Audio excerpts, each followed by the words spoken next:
I rented the cabin because I wanted silence. After the breakup, silence felt like the only thing that might fix me. No friends checking in, no city noise, and no reminders of him packed into every corner of my apartment. All I had was snow, trees, and a week to myself to clear my mind.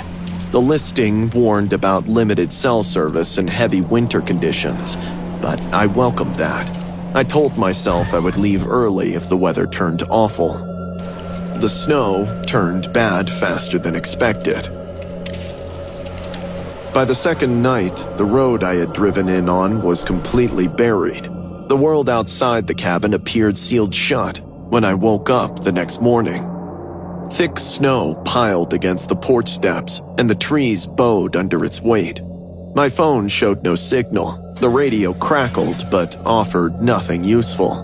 I felt a flicker of unease, but I told myself this was what I came for. Suddenly, I noticed a snowman. It stood near the tree line, far enough back that I almost missed it. It was tall and uneven, built crudely, with no face and no decorations. What bothered me was the location. People would not drag snow that far from the cabin to build one, especially with an unclear path leading to it. I checked the ground around it.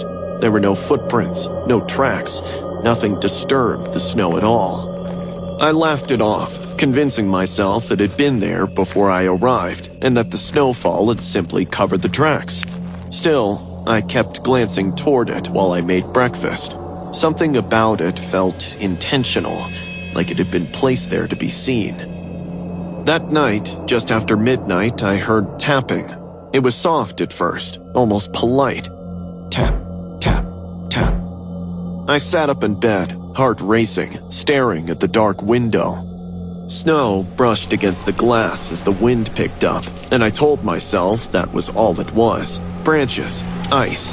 My imagination was spiraling because I was alone. The tapping stopped. I barely slept. The next morning, the snowman was closer. Now it stood halfway between the trees and the cabin. The distance it had moved was impossible to ignore. I put on my boots and stepped outside, my breath fogging the air as I circled it from a distance. The snow around it was still pristine. No signs of movement, no trail, just smooth white ground leading up to its base. I felt stupid for being scared of something so harmless. That night, the tapping came again. This time it was louder, more deliberate. It moved from one window to another, slow and methodical, like someone walking around the cabin. I stayed frozen under my blankets, barely breathing, until it stopped. I did not check outside. On the third day, the snowman stood just beyond the porch. I could see it clearly through the front window. Its shape looked more defined now, tighter packed. I noticed something dark near its center, like shadows trapped beneath the surface. I tried calling for help again, but my phone remained useless. The radio only hissed back at me. Anger finally outweighed fear. I grabbed the shovel from the porch and marched toward the snowman, my boots crunching loudly against the snow. I raised the shovel and brought it down hard, splitting the top section apart. Snow collapsed in chunks, and something tumbled free onto the ground. A scarf. It was stiff with ice, patterned with faded red stripes. I recognized the texture immediately, because I owned one just like it. Beneath it, a glove fell loose, fingers curled as if they had frozen that way. As I struck again, strands of dark hair slid out, clumped together and tangled. I dropped the shovel and backed away, nausea rising in my throat. These were not decorations. They were belongings. I ran back into the cabin and locked the door, shaking so badly I could barely hold my phone. That night, I pushed furniture against the bedroom door and kept the lights on.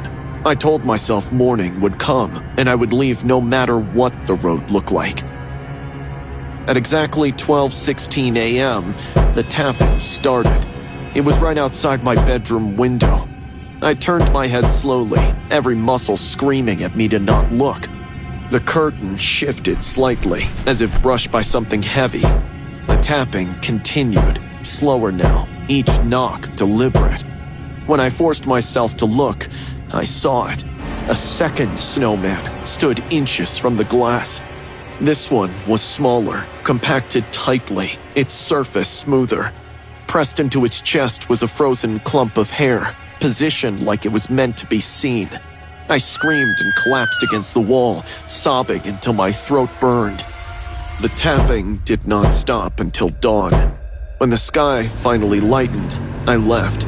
I forced my car through the snow until the tires caught the road beneath. I did not stop driving until I reached town and collapsed into the first cafe I saw. 3 days later, I looked it up. A woman had gone missing near the cabin the previous winter. She was last seen driving up alone after a breakup. Search teams never found her body. They never found her clothes either. I still think about that second snowman. Could it be a sign from her murderer that he had been observing me all along?